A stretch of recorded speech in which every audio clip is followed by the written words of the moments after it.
Oui, ça va.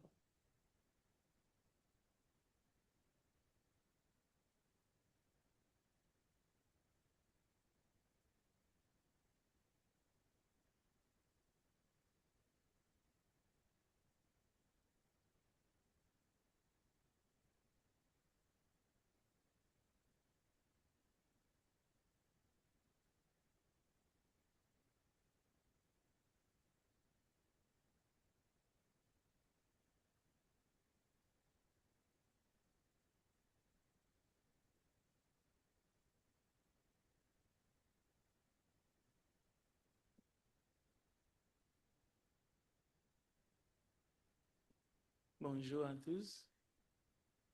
Euh, Bienvenue à ceux qui sont en ligne. Et c'est une belle journée ensoleillée, mais nous sommes ici pour adorer Dieu en esprit et en vérité. Et nous allons commencer par l'étude de sa parole. Alors, ce matin, je vais continuer là où je me suis arrêté le dimanche 8 mars. C'était sur ces tableaux-là exactement. Je vais commencer par les textes de Jacques chapitre 2, parce que c'est vrai que nous avons parlé de Luc 16, où Jésus parle des enfants de ce siècle. Mais cette partie-là, c'est quelque chose que j'avais déjà dans mon esprit. C'est pour cela que l'étude de ce matin, je l'intitule comme la grâce divine. La grâce divine, parce que Jacques en parle. Jacques parle de la foi, mais en réalité, le thème, c'est la grâce.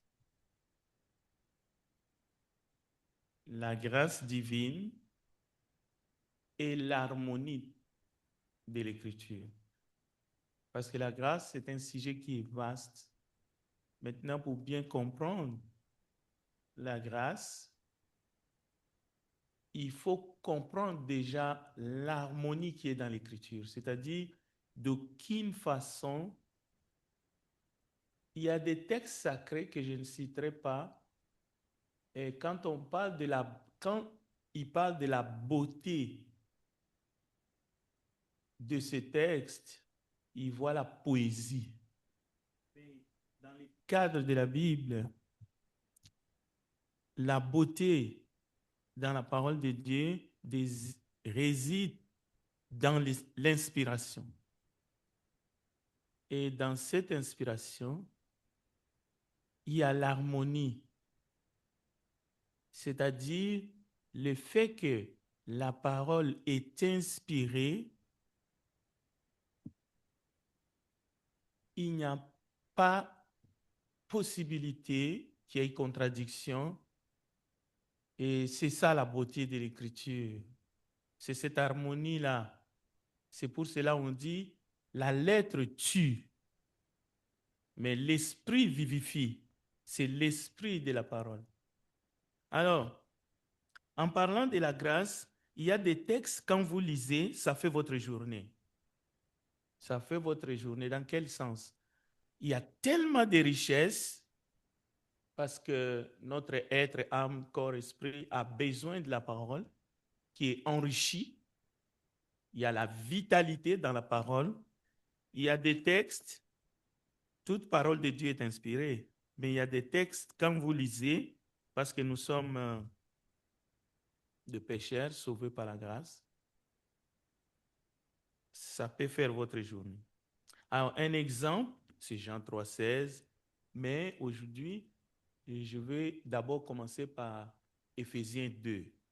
Alors, Éphésiens chapitre 2, nous arriverons et jusqu'à Jacques, on nous parle de la grâce.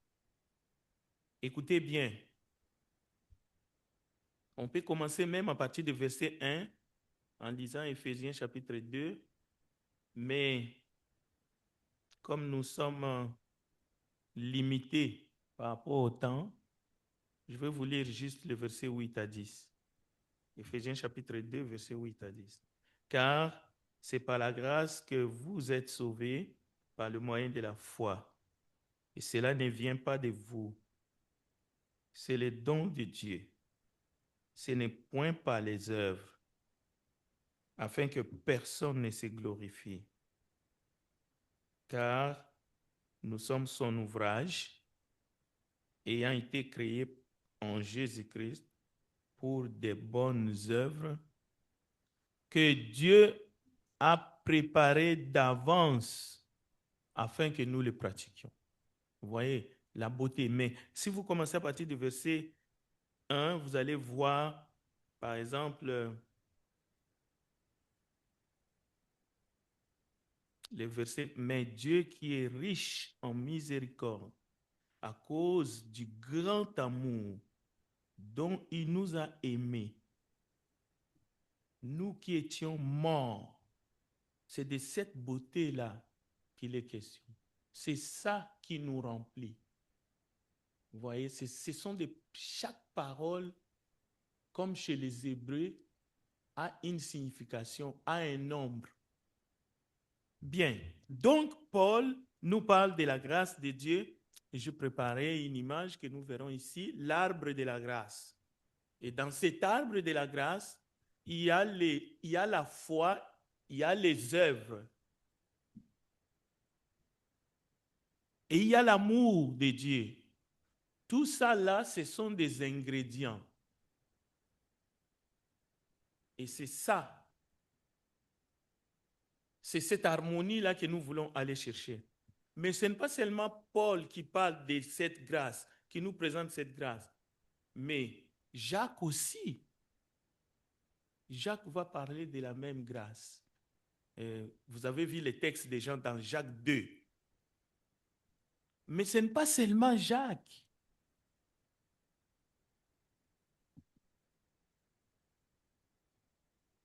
L'auteur de l'épistolie aux Hébreux, au chapitre 11, il va parler de la foi. Il va répéter comme un refrain. C'est par la foi, c'est par la foi, c'est par la foi. Jusqu'à ce qu'il va citer cette dame que nous connaissons tous, Rahab. Il va dire c'est par la foi que Rahab a agi, ainsi de suite. Mais nous arriverons tranquillement. Je ne vais pas extrapoler là-dessus. Alors, commençons d'abord par Jacques. Jacques s'adressait aux frères et sœurs qui avaient des caractéristiques un peu bizarres. C'est-à-dire qui pouvaient démontrer qu'ils avaient la foi, mais sans les œuvres. Alors, il vient avec l'enseignement. Ou qui mettait trop d'emphase sur la foi et dénigrait en quelque sorte les œuvres. À ces temps-là, parce qu'il faut voir les contextes. Alors, Jacques, lorsqu'il dit « Tu crois que Dieu est un », vous voyez,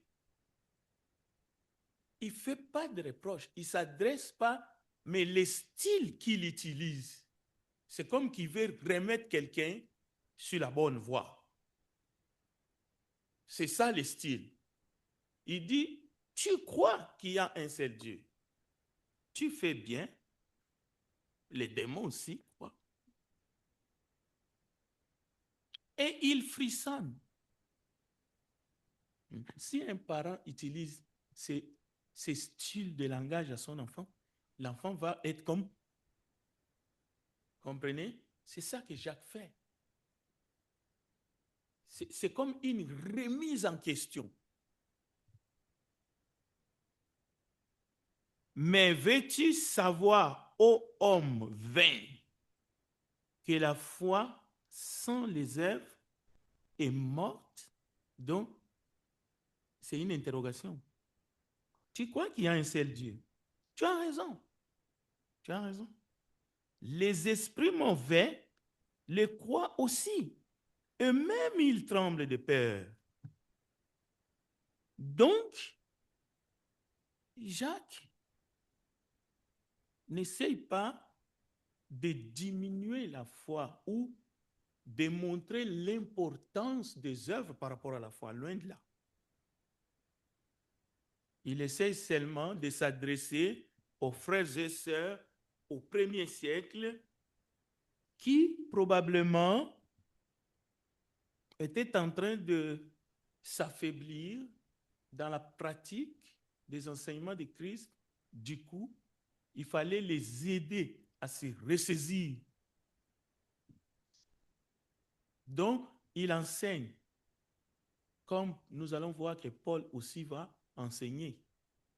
Donc, ils sont tous sur le thème de la grâce, que ce soit Paul, que ce soit Jacques, et que ce soit l'auteur de l'épistolie aux Hébreux, et bien d'autres.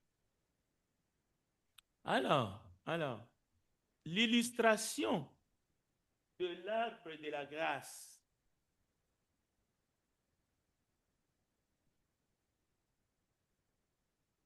est utile. Parce que nous avons, connaissant un arbre, il y a les racines et il y a les fruits. Un arbre qui porte des fruits. Et on trouve ces termes dans la Bible. Donc, l'arbre de la grâce, comme on a dit, c'est un arbre où on retrouve l'harmonie dans l'inspiration de la parole de Dieu. Et non pas une contradiction, comme certains enseignants vont essayer de le faire, ou même amener une sorte de confusion dans un enseignement qui est clair, mais dont il faut être attentif.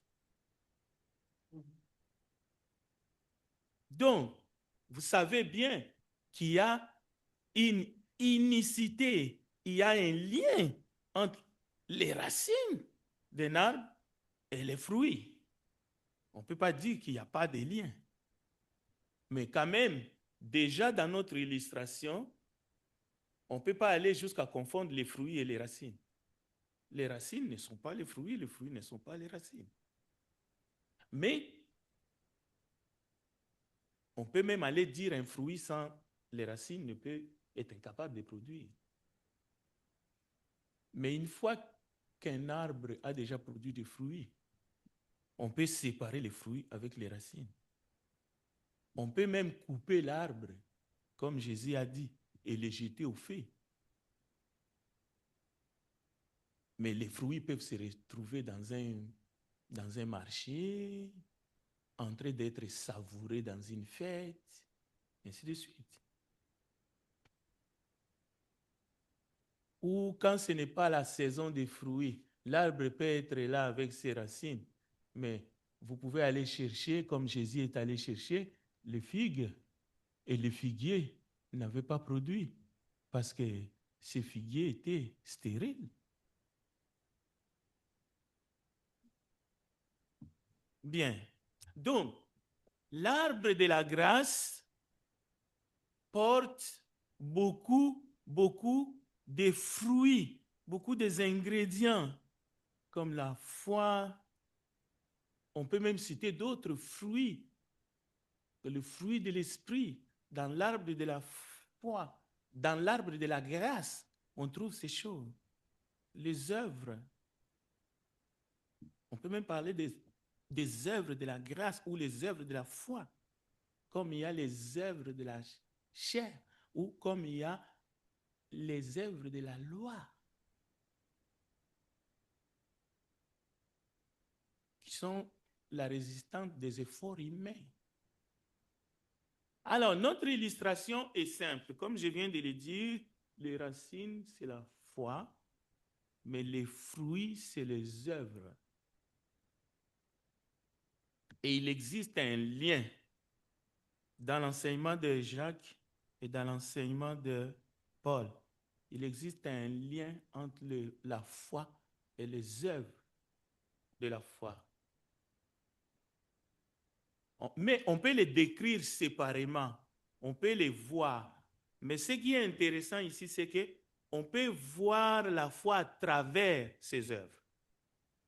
C'est ça qui est intéressant. D'ailleurs, c'est le but de pourquoi Jacques exhorte l'Église. Jacques essaie de montrer que vous pouvez montrer votre foi par les moyens des œuvres. Montre-moi ta foi, je te montrerai ma foi, mais pas les œuvres. Donc,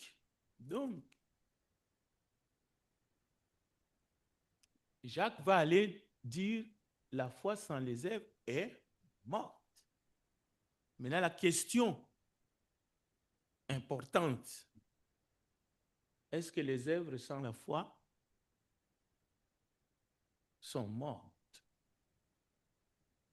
C'est ça qu'il faut réfléchir, si on veut. Mais on ne peut pas se tromper parce que nous sommes dans les Écritures ici.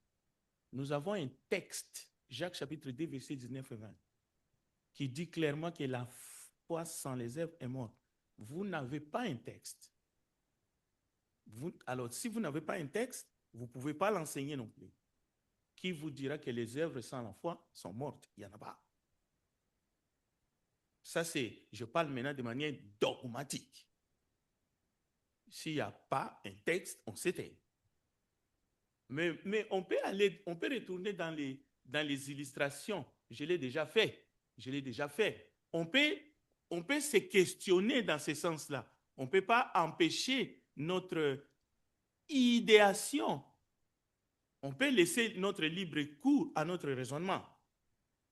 Mais lorsqu'on n'a pas un texte, ce n'est pas parce qu'il y a un texte qui dit la foi sans les œuvres est morte, il faut retourner ce texte-là. Là, on force les Écritures. Il ne faut pas faire ça. Tu ne peux pas prendre un texte biblique et le lire à l'envers. Si on fait comme ça dans toutes les Écritures, ce n'est pas bon. Ça, c'est juste un conseil. Bien. Alors, ce qu'il faut comprendre ici, dans l'harmonie que nous voulons trouver dans les Écritures, c'est que dans la vie, quand je parle de la vie ici, je parle de la vie en Christ. Que faut-il rechercher en priorité ou premièrement? Alors, je vous donne les textes, Matthieu 6, verset 33. Vous les connaissez par cœur, ne les cherchez même pas. Écoutez, mais cherchez premièrement le royaume de Dieu et sa justice, et toutes ces choses vous seront données par-dessus. Donc, l'idée ici dans ce texte ne signifie pas toutes les choses comme Jacques va le dire ou Paul va le dire dans son enseignement de la grâce, que toutes les choses, ils sont peut-être moins importants, ils sont temporaires. Par exemple, d'accord? Mais il ne s'agit pas non plus de dire toutes les choses qui sont ici, il faut prendre Dieu au mot en disant, j'ai déjà cherché le royaume de Dieu et sa justice, maintenant donne-moi tout. Non. Le but de ce que Jésus dit dans Matthieu 6, 33, c'est de montrer simplement que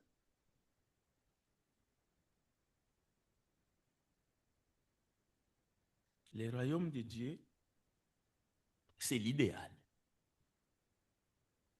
C'est ce que l'homme a vraiment besoin.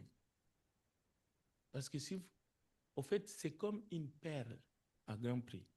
Si vous ne le trouvez pas, vous passez à côté de votre vie. Mais dans le royaume de Dieu, il y a plusieurs autres choses, comme la joie, la paix, la confiance, ainsi de suite. Bien, on va continuer, s'il vous plaît.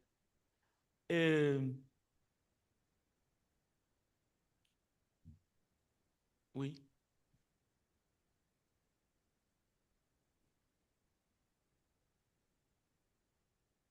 des non-chrétiens?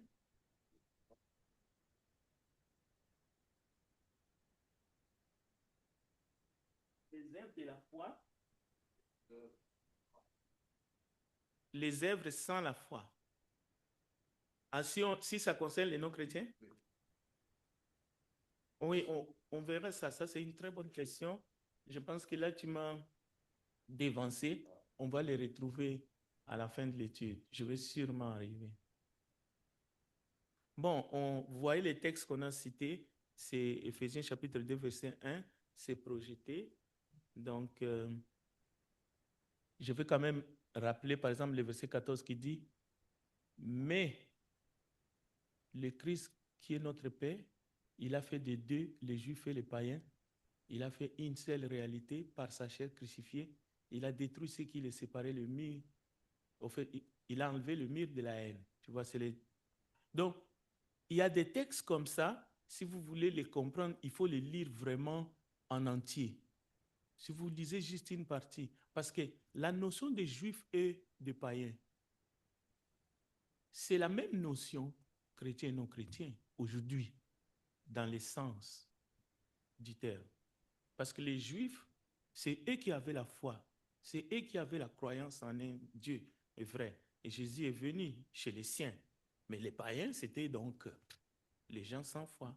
Mais Jésus est venu réconcilier les deux. Bien, continuons. Alors, Jacques souligne, par exemple, mes frères, que sert-il à quelqu'un de dire qu'il a la foi s'il n'a pas les œuvres? La foi peut-elle les sauver? Vous voyez, Jacques lie la foi au salut, mais il pose une question. Jacques n'est pas en train de minimiser la foi au détriment des œuvres, de la grâce ou les œuvres de la foi. Non. Il essaie d'attirer l'attention à ceux qui disent qu'ils ont la foi, mais sans les œuvres, ou qui ne pratiquent pas les œuvres qui ont été préparées en avance. C'est comme un arbre qui n'a pas de fruits. On a des exemples. Mais on verra plus loin la question de Jean Panel parce qu'elle est fondamentale. Toujours dans les contextes juifs, on ne peut pas extrapoler. Jésus va voir la foi chez la Cananéenne, chez des personnes qui étaient en dehors d'Israël, même une grande foi. C'est ça qui peut nous amener à réfléchir. Parce que ces gens-là, c'était des incirconcis. Mais Jésus donne des exemples en disant, j'ai trouvé plus de foi en dehors d'Israël. Et c'est Jésus qui le dit. Parce qu'il n'y a personne qui peut définir mieux la grâce, la foi. Ni Paul, ni Pierre le fera mieux que Jésus. C'est important. Donc, ou Rahab la prostituée, le texte dit clairement, Rahab la prostituée, ne fut-elle pas également justifiée par les œuvres? Donc, Jacques utilise le terme justifié. Il ne dit pas sauvé, il dit justifié par les œuvres. Mais les deux parlent de la même chose. Je vais, dans ma conclusion, je vais vous montrer que Jacques et Paul parlent la même chose et je vais vous montrer aussi que dans le texte de Hébreux chapitre 11, nous verrons que Rahab n'est pas sauvée ni même justifiée par les œuvres. D'ailleurs, ouais, peut-être passez-moi ce texte-là, on va voir si les textes que je dis. Voilà, regarde, je prendrai ta question, je t'ai vu. Regardez Hébreux 11, 31.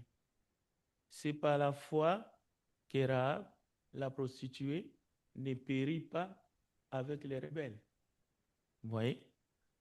Parce qu'elle avait reçu les espions avec bienveillance. Parce qu'elle avait... Vous voyez, le terme est foi. Comment une prostituée peut avoir la foi? Ne périt pas. C'est-à-dire, il a été sauvé.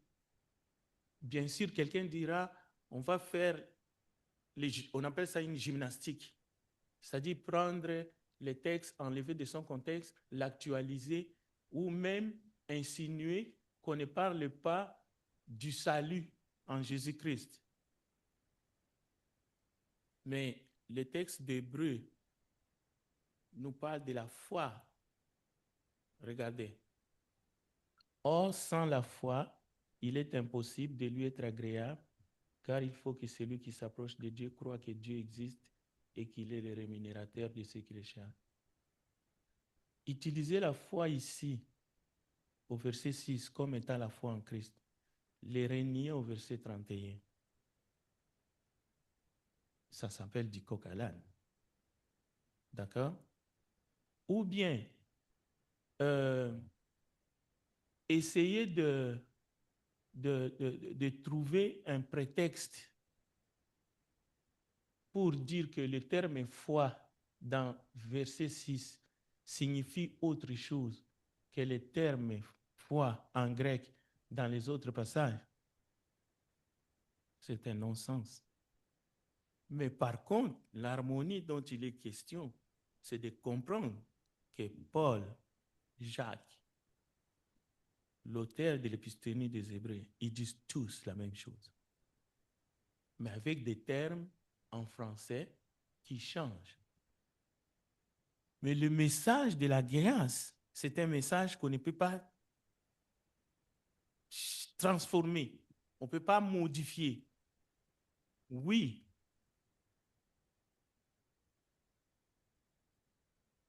il y a une foi qui est authentique et qui agit. Il y a une foi qui est vivante et qui obéit. Il y a la foi véritable qui prend des risques pour Dieu. Mais il y a une foi qui est morte, il y a une foi qui est démoniaque, qu'on retrouve chez les esprits mauvais, et il y a une foi qui est vivante. Et cette foi-là, on ne peut pas les détacher avec les œuvres de la foi. C'est pour cela qu'on a dit l'absence des œuvres de la foi, c'est l'absence de la foi réelle. Cette foi qui est authentique, qui est vivante et qui prend des risques. Donc, avant que je prenne la question de Beauvoir, écoutez bien ceci. Jacques ne dit pas que Rahab a été sauvée à cause de ses œuvres. Jacques ne dit pas ça. Mais qu'est-ce que Jacques dit? Jacques dit que les œuvres de Rahab ont montré que sa foi était réelle. Ok, très bien. D'accord? Et ce n'est pas que Frédéric imagine. Regarde, ce n'est pas à la foi que Rahab, la prostituée, ne périt pas. Donc, on ne va pas aller faire une distinction entre la foi de Rahab et la foi d'Abraham dans un même texte, ou la foi de Noé, ou la foi de celui qui parle, ou la foi de Timothée. Pourquoi on les ferait? Bien, alors Beauvoir, vas-y.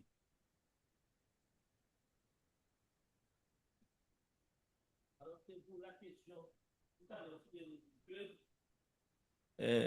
À l'époque, tu viens de parler que seulement les Juifs qui ont la foi en le seul vrai Dieu. Mais vous venez de donner la réponse avec le texte que vous venez de lire concernant Rahab. Et aussi, nous pouvons dire aussi que tout, lorsque nous prenons l'histoire de Corneille, Corneille n'était pas vraiment un croyant comme les Juifs, mais il a déjà foi parce qu'il priait Dieu tous les jours. Très bien. Ça, c'est un autre exemple. Très bien, c'est un très bon exemple qui va dans le cadre de cette étude aussi. Donc, Corneille, il a la foi, même une foi qui agit. Mais Corneille,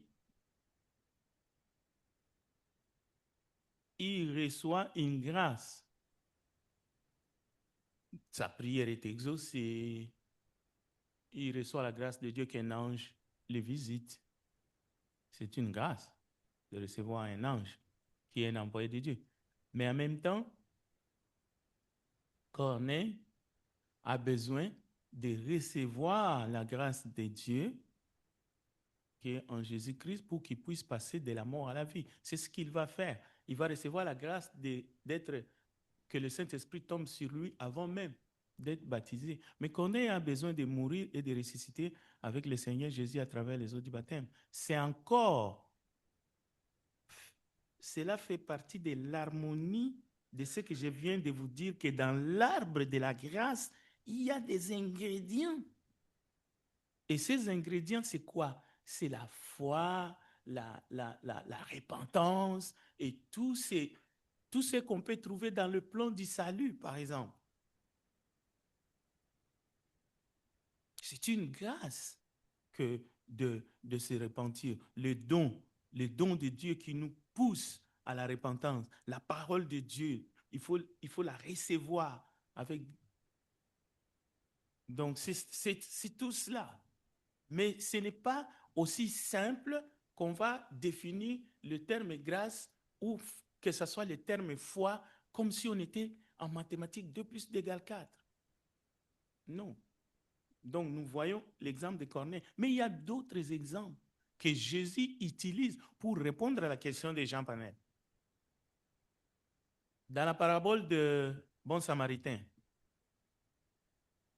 ce n'est pas le prêtre, ce n'est pas le souverain sacrificateur qui démontre qu'il a la foi authentique, c'est un Samaritain. C'est Jésus qui enseigne.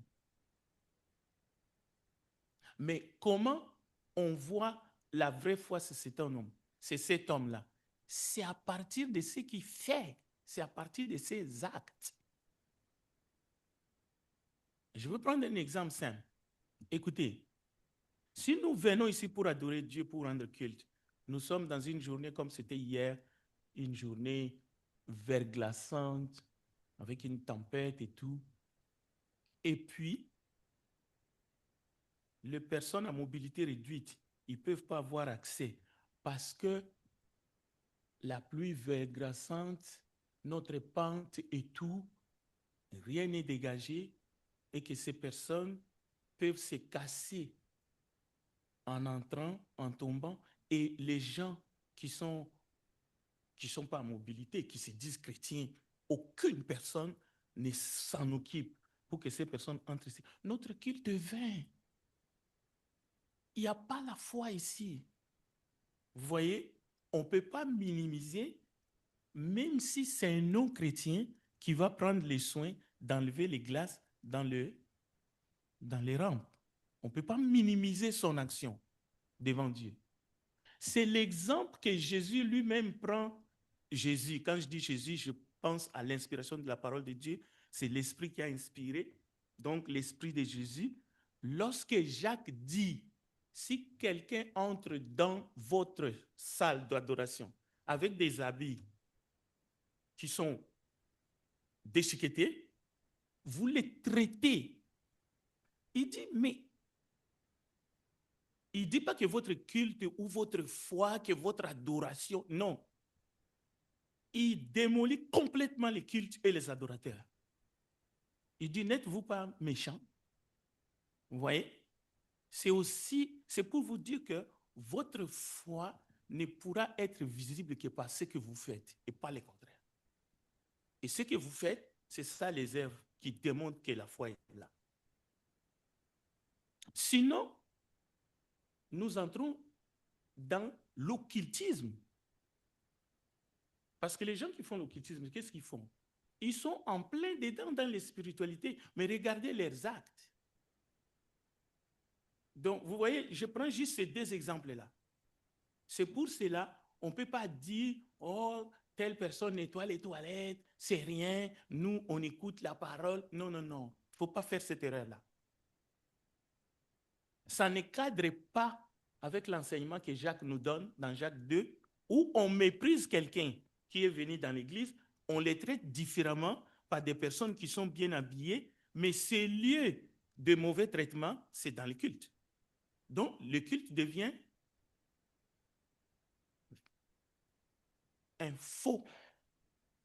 Donc, et je réponds à Jean Panel que nous, chrétiens, l'erreur que nous faisons, c'est de parler du salut comme si nous étions compétents.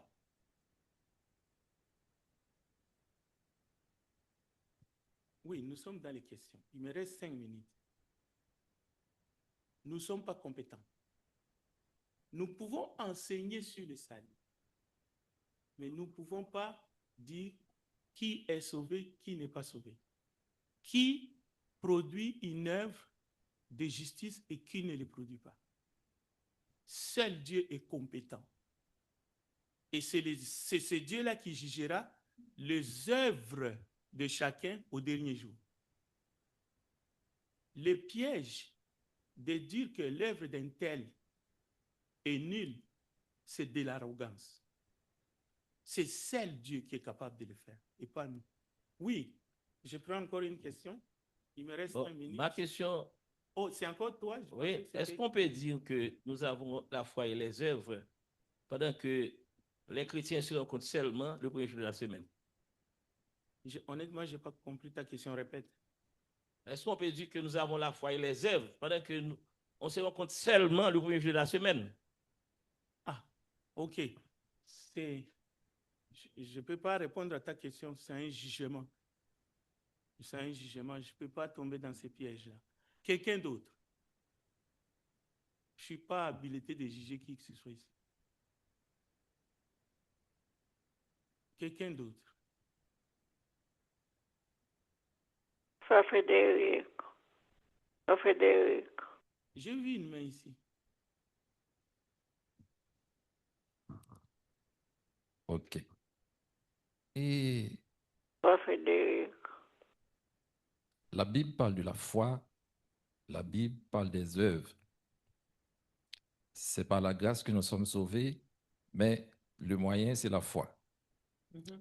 Et Jacques complète que la foi sans les œuvres est une foi morte. Amen. Donc, c'est un package.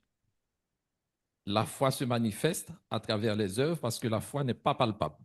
Amen. Et je vais retourner la question en ce qui a trait l'étude de frères et des commentaires qui ont été faits mercredi, et je pense que ça a à voir avec une prolongation, c'est comme une prolongation ou par rapport à cette étude. Parce que moi, je disais que, et j'ai supporté notre frère qui enseignait mercredi, à savoir que la foi sans les œuvres est morte, et je disais que, effectivement, Dieu juge les cœurs. Quelqu'un qui pratique le bien en dehors de la foi. Parce que ce qu'il faut retenir, c'est qu'il y a les œuvres et les œuvres de la foi. Parce que ce n'est pas la Bible qui vient avec le mot œuvre. Œuvre, n'importe qui peut faire les œuvres. Mais la Bible parle des œuvres de la foi. Je disais que quelqu'un qui est un altruiste, quelqu'un qui fait comme un bon samaritain, comme Jésus a parlé, quelqu'un qui travaille, qui partage ses biens, et qui montre son appréciation pour les hommes. Il fait bien, il n'a pas fait mal. Il ne fait pas le mal. Il fait le bien. Mais maintenant, quand nous rentrons dans le domaine spirituel, sur le plan de la foi, les actes posés par cet homme ou cette femme en ce qui a trait ses œuvres, ça ne donne en aucune façon le salut. Et ça, je le maintiens. Si quelqu'un dit que est-ce qu'il y a un texte pour ça ou non, moi, je le garde que ces œuvres-là n'ont rien à voir avec question de salut. Je n'ai pas besoin de dire que c'est Dieu qui va juger ça. Sinon, c'est prêcher contre ce que j'ai déjà prêché. Okay. Parce qu'en réalité, la foi, c'est ce qui sauve, mais la foi, par les œuvres, se manifeste et se fait voir. Merci. Ok. Moi aussi, je supporte l'étude que le frère a fait et je suis tout à fait d'accord avec ce que tu as dit, en tout cas, du moins au début, et non ce que tu vas insinuer à la fin. Donc, les œuvres ne contribuent pas au salut. Il y a un texte, Éphésiens chapitre 2. Nous sommes sauvés par la foi. Ce n'est pas par les œuvres. Je ne sais pas de quoi tu parles. Il y a un texte qui dit que Non, attends, toi tu as parlé, je ne t'ai pas coupé. S'il vous plaît, par respect, oui. Oui. Bon, ok, laisse-moi finir parce que le temps est fini. Ok. Les œuvres ne contribuent pas au salut. Paul l'enseigne. Éphésiens chapitre 2, 8 à 10, le texte. Tu es en train de me mettre les paroles dans la bouche. Encore une fois, ça s'est déjà fait dans le passé. Laisse-moi dire ce que j'ai dit. Je suis mieux placé pour répéter 1000 fois ce que j'ai dit. Paul parle de la racine du salut. Les œuvres ne contribuent pas au salut, selon les textes de Paul. Éphésiens chapitre 2. Jacques complète Paul. Jacques dit, les œuvres manifestent la foi.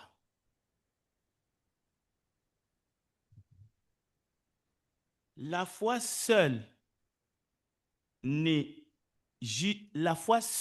selon Paul, justifie devant Dieu. C'est ça que Paul enseigne dans Éphésiens. Personne ne peut dire le contraire. Jacques apporte un éclairage, complète Paul. C'est cela qu'il faut accepter avec humilité. Jacques ajoute, la foi vivante se justifie devant Dieu et les hommes par les œuvres. Le passage est là.